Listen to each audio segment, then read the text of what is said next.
Sir చైనాలో కొత్తగా 125 రకాల వైరస్‌లు బయటపడ్డాయి సార్. అందులో 7 రకాల కరోనా వైరస్‌లే ఉన్నాయి. మనకు తెలుసు కరోనా 2019, 20 ఆ టైంలో అందరిని కూడా భయభ్రాంతులకు గురి చేసింది. ఇళ్ళకే పరిమితం అయిపోయారు.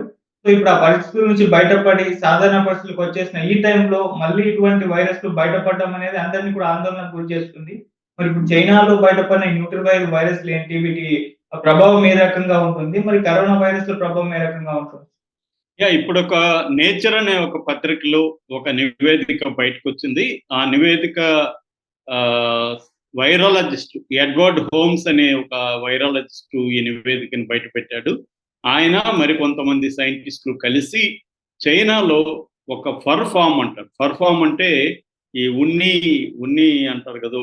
ఊలు, ఉన్ని అంటారు కదా! అటువంటి జంతువుల్ని పెంచే ఫార్మ్‌ని ఫర్ ఫార్మ్ అంటారనమాట. ఫర్ ఫార్మింగ్ అంటారు. సో, చైనా మామూలుగా ప్రపంచవ్యాప్తంగా ఈ ఉన్ని తయారు చేసే ఈ జంతువులు ఏవైతే ఉన్నాయో, ఆ జంతువులు కూడా ప్రధానంగా కొన్ని రకాల నక్కలు, మింక్ అంటారు. ముంగిసలాగా ఉంటది. మింకు తర్వాత గినియా పిగ్సు, రాకూన్ కుక్కలు, కుందేళ్ళు, సీల్స్ ఇలాంటి 50 రకాల వైల్డ్ యానిమల్స్ కూడా ఉన్నాయన్నమాట. ఈ మామూలుగా మనం ముఖ్యంగా మహిళలు వాడే కొన్ని బ్యాగులు గావచ్చు, బట్టలు గావచ్చు, ఇవి దాదాపు ఎక్కువ భాగం ఈ ఫర్ నుంచి తయారైన వస్తువులే అన్నమాట. చైనా ప్రపంచవ్యాప్తంగా ఉండే ఫర్ ప్రొడక్షన్‌లో చైనా వాటా 80% ఉందని చెప్తున్నారు. చైనాలో ప్రాబ్లమ్ ఏందంటే దీని మీద ఈ జంతువుల్ని ఎలా ట్రీట్ చేయాలి? వాటి వ్యర్థాలను ఎలా డీల్ చేయాలి? వీటికి సంబంధించి రెగ్యులేషన్స్ పెద్దగా లేవు చైనాలో. యూరప్‌లో రెగ్యులేషన్స్ ఉన్నాయి. చైనా తర్వాత ఫర్ ఫార్మింగ్‌లో యూరప్ ఎక్కువుంటది. ఫిన్లాండ్, డెన్మార్క్ ఇలాంటి దేశాలు యూరప్‌లో ఎక్కువ చేస్తుంటారు. అయితే వాళ్ళ దగ్గర రెగ్యులేషన్స్ ఎక్కువుంటాయి. యానిమల్స్‌కి ప్రొటెక్షన్ ఎలా ఉండాలి? ఆ యానిమల్స్‌ని ఇబ్బంది పెట్టకుండా ఎలా పెంచాలి? ఇవన్నీ అక్కడ ఉన్నాయి. అమెరికాలో కూడా కొంతవరకు రెగ్యులేషన్స్ పర్వాలేదు. కానీ చైనాలో వరస్ట్‌గా ఉన్నాయని చెప్తున్నారు. గతంలో కూడా మనకు గుర్తుంటే ఈ కోవిడ్ వైరస్ దాన్నేమంటారంటే సార్స్ కోవిడ్ 2 అంటారు. సిఓవి 2 ఈ ఈ రకమైన వైరస్ చైనాలో నుంచి ముఖ్యంగా గబ్బిలాల నుంచి వచ్చిందనేది ఇప్పటివరకు సైంటిస్టుల దగ్గర ఉన్న సమాచారం. సో, హ్మ్. ఇప్పుడు ఒక వార్త ప్రపంచాన్ని భయపెడుతూ ఉంది. అదేంటంటే చైనాలో ఈ ఫర్ ఫార్మ్స్‌లో జరిగిన రీసెర్చ్‌లో జంతువుల్లో 125 రకాల వైరస్‌లు ఉన్నట్టుగా కనిపెట్టారనమాట వాళ్ళు. అంటే 2021 నుంచి ఈ 2024 వరకు 3 ఏళ్ల పాటు రీసెర్చ్ చేశారు.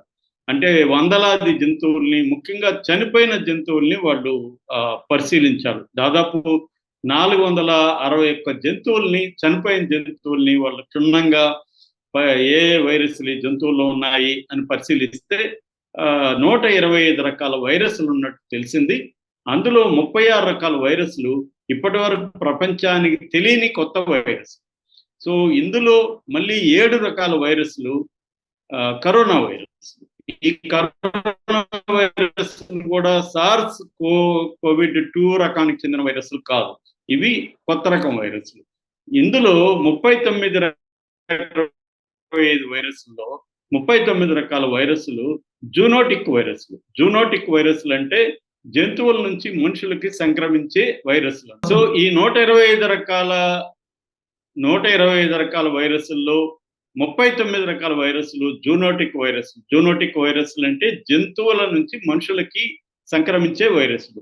సో, అందువల్ల ఇప్పుడు ఈ వైరస్‌లు మనుషులకు గాని వస్తే పరిస్థితి ఏంటి అని ఒక భయభ్రాంతంలో ప్రపంచం మునిగిపోయింది. ఈ వార్త బయటకొచ్చిన తర్వాత. అప్పుడు కూడా మనం చైనాలో కరోనా అంట అనుకున్నప్పుడు ఎవడు ఇక్కడ పట్టించుకోలేదు బిగినింగ్‌లో. హ్మ్. అదేందోలే చైనాలో అంట వాళ్ళు అన్నీ తినేస్తా ఉంటారు. వాళ్ళకొస్తాయిలే అనుకున్నారు. మనకెందుకొస్తాయి అనుకున్నారు. తర్వాత అర్థమైంది మనకి. ఆ కరోనా, కోవిడ్ ఎఫెక్ట్ అనేది ఎలా ఉంటదో మనకర్థమైంది. ఇప్పుడు 125 రకాల వైరస్‌లు కనిపెట్టడం, అందులో 39 రకాల వైరస్‌లు జంతువుల నుంచి మనుషులకొచ్చే రకాల వైరస్‌లు కావడం, అందులో 36 కొత్త వైరస్‌లు కావడం, అందులో 7 కరోనా వైరస్‌ల టైప్ కావడం. ఇది భయపెడుతుంది. అందులో ప్రధానంగా ఏందంటే మెర్స్ అనే ఒక వైరస్ ఉంది. మెర్స్ అంటే మిడిల్ ఈస్ట్ రెస్పిరేటరీ సిండ్రోమ్ అంటారు. Middle east respiratory syndrome. ఈ వైరస్ కూడా చాలా డేంజర్ అని చెప్తున్నారు. అది కూడా ఈ జంతువుల్లో ఉందని చెప్తున్నారు. సో దీంట్లో హెపటైటిస్ 2 కానీ, జపనీస్ ఎన్సెఫాలైటిస్ కానీ, ఇలాంటి నోన్ వైరస్లు కూడా చాలా ఉన్నాయి. అట్లాగే అన్నోన్ వైరస్లు కూడా దీంట్లో ఉన్నాయి. సో ఇప్పుడు చైనా మీద ప్రెజర్ తీసుకురావాలి. ఎందుకంటే రెగ్యులేషన్స్ స్ట్రిక్ట్ గా ఉండాలి.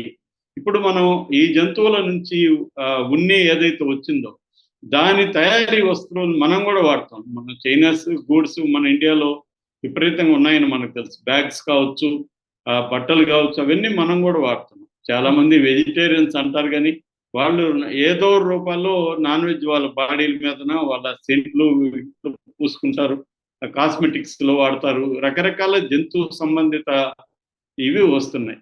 సో ఈ రకంగా మనకు ఇప్పుడు ఈ వస్తువులు వాడే వాటిలందరికీ కూడా ఒక భయం స్టార్ట్ అయింది. ఈ వైరస్లు చనిపోయినాయా లేకపోతే అవి క్యారీ అవుతున్నాయా అన్న ఇది కూడా ఉందన్నమాట. సో ఇది ఇప్పుడు చైనాని ఎలా కంట్రోల్ చేయాలి? ఎవరి మాట చైనా వినే పరిస్థితి లేదు. ఎందుకంటే అక్కడ కొన్ని కోట్ల జంతువుల్ని వాళ్ళు ఇలా చేసేస్తా ఉన్నారు. సో ఆ జంతువుల నుంచి ఓన్లీ 461 జంతువులు మాత్రమే వీళ్ళు ఇప్పుడు టెస్ట్ చేశారు. ఇంకా వాళ్ళ దేశవ్యాప్తంగా కానీ టెస్ట్ చేస్తే ఇంకా పెద్ద ఎత్తున వైరస్లు, రకరకాల వైరస్లు వాళ్ళు వదిలేస్తున్నారు ప్రపంచం మీదకి. దీన్ని ఎలా కంట్రోల్ చేయాలి అనేది ఇప్పుడు చర్చ. ఈయనేమంటాడంటే ఈ వైరాలజిస్ట్ ఎడ్వర్డ్ హోమ్స్ అసలు ఈ ఫర్ ఫార్మ్స్ ని ప్రపంచవ్యాప్తం కూడా బ్యాన్ చేయాలి, క్లోజ్ చేసేయాలి. ఈ పర్ఫార్మ్స్ నుంచే ఎక్కువగా వైరస్లు వస్తున్నాయి. ఎందుకంటే అక్కడ ఏ రకమైన కండిషన్స్ సరిగ్గా లేవు. అన్నీ కూడా చిన్న చిన్న కేజ్ అంటాం కదా, చిన్న చిన్న పంజరం లాంటి ఆ కేజీల్లో వీటిని బంధిస్తా ఉన్నారు. సో వాటి ఇన్హ్యూమన్ గా డీల్ చేస్తున్నారు ఆ జంతువులను కూడా. అట్లాగే ఏ రకమైన శానిటేషను, క్లీన్లీనెస్ ఫాలో కావట్లేదు. దానివల్ల వైరస్లు అనేవి ఈజీగా గ్రో అయ్యి ఒక జంతువు నుంచి ఇంకొక జంతువుకి వ్యాపిస్తున్నాయి. అక్కడి నుంచి మనుషులకు వ్యాపించే అవకాశం ఉంది. అలాగా ప్రపంచం అంతా మళ్ళీ ఒకసారి వైరస్లు మయం అయ్యే అవకాశం ఉంది. కాబట్టి దీని మీద అత్యవసరంగా WHO కావచ్చు, ప్రపంచవ్యాప్తంగా అన్ని దేశాలు స్పందించి చైనా మీద ఒత్తిడి తీసుకొచ్చి చైనాలో రెగ్యులేషన్స్ ని స్ట్రిక్ట్ చేయాల్సిన అవసరం ఉంది. వాళ్ళు ఒకసారి ప్రపంచవ్యాప్తంగా కోవిడ్ని బయటికి పంపించి కోవిడ్ మయం చేసి కొన్ని లక్షల మంది చనిపోవడానికి కారణమైనా కూడా వాళ్ళల్లో ఏమీ మార్పు రాలేదు. ఏ రకమైన జాగ్రత్తలు లేకుండానే మళ్ళీ సేమ్ పద్ధతిలో ఈ పర్ఫార్మింగ్స్ ని వాళ్ళు చేస్తున్నారు అన్న విమర్శలు వస్తున్నాయి. బట్ చైనా మాత్రం దీని పట్ల ఎటువంటి కేర్ తీసుకోవట్లేదు. వీళ్ళు వాటిని ఎకనామిక్ అనిమల్స్ అని కూడా పిలుస్తున్నారు. ఎకనామిక్ అనిమల్స్ అంటే వీటి ద్వారా ఆదాయం, వీటి ద్వారా లైవ్లీహుడ్ వస్తుంది కాబట్టి వీటిని ఎకనామిక్ అనిమల్స్ అని పిలుస్తున్నారు. 3.5 పెల్ట్స్ ని చైనా ఎక్స్పోర్ట్ చేస్తుంది. పెల్ట్ అంటే ఆ స్కిన్ తీసేస్తాం కదా, ఆ స్కిన్ తీసేసిన వాటిని పెల్ట్ అంటారు. ఆ పెల్ట్స్ ని పెల్ట్ మార్కెట్ లో కూడా 40% వరల్డ్ మార్కెట్ చైనా నుంచే వస్తుంది అన్నమాట. సో దీంట్లో ఇంకోటి ఏంటంటే వైల్డ్ లైఫ్ యానిమల్స్ ని, అంటే అడవి మృగాలను కూడా వాళ్ళు ఎక్కువ యూజ్ చేస్తున్నారు దీంట్లో. సో వాటిలో నుంచే గతంలో కూడా అనేక వైరస్లు ఈ వైల్డ్ యానిమల్స్